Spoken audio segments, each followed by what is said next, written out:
Now we're on the second game in my semi-alphabetical backlog, Ace Combat 0, the Belkan War. I have only had a few encounters with the Ace Combat series, Ace Combat 5, the Unsung War being the favorite out of what I've played. The series has been going on for years. It is a series that focuses on semi-arcadey flight simulation with a story.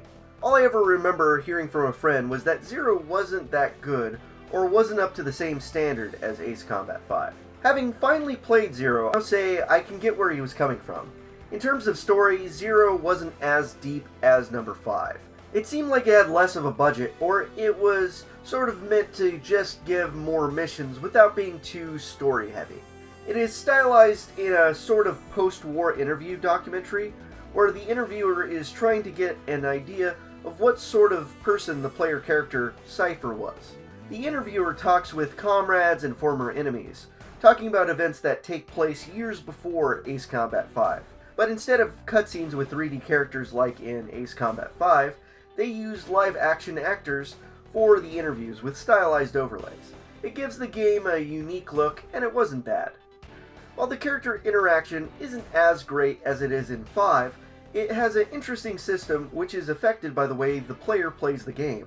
There is a Ace-style system which ranks players into 3 separate categories. Mercenaries who kill indiscriminately, attacking targets whether they are hostile or not, showing no mercy.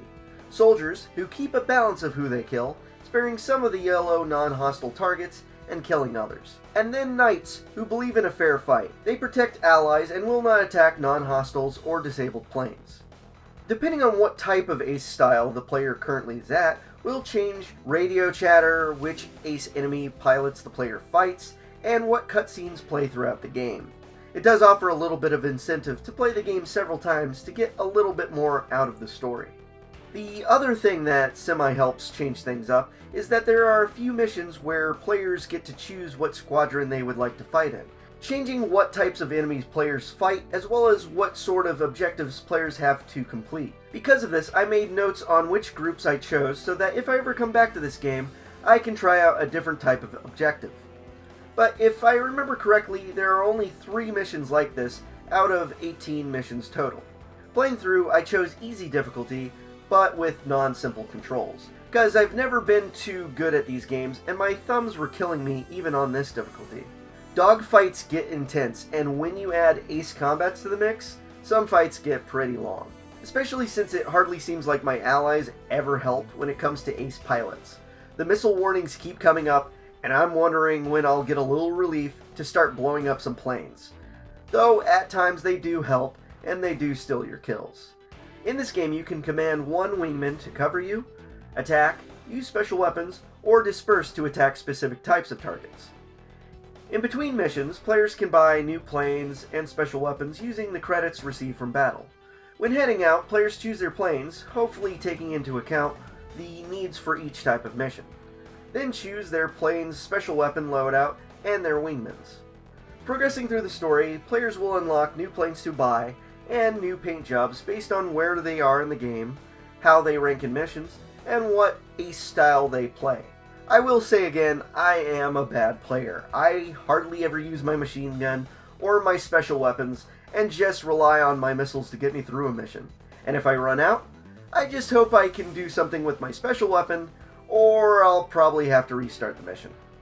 The thing that usually has me coming back to the Ace Combat series, besides the storyline, is the unique enemies they have besides the standard jet fighters, ships, and whatnot.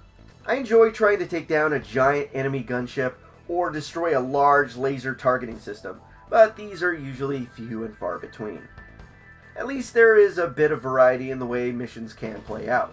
But yeah, in comparison to Ace Combat 5, Zero isn't as involved or as interesting.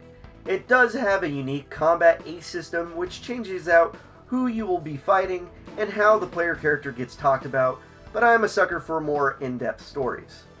I would probably come back to this game to see the other missions, try different Ace styles, and fly different planes, but currently it doesn't have that much pull to do so right away. Ace Combat 0, the Belkan War, is staying on my shelf as it is more of the same style of combat as 5, with slightly different mechanics. So if I ever wanted to change things up, I can come back to it. I do have an Ace Combat flight stick I got from one of my old jobs, but it is currently missing the throttle attachment. I think if I ever got my flight stick complete, it would be cool to go back and play through the series again. Thanks for watching. Any comments, likes, or dislikes on this video or any of my other videos would be appreciated. By clicking these annotations, you can check out some of my other reviews. Also, if you want to get in contact with me, message me on YouTube or Twitter.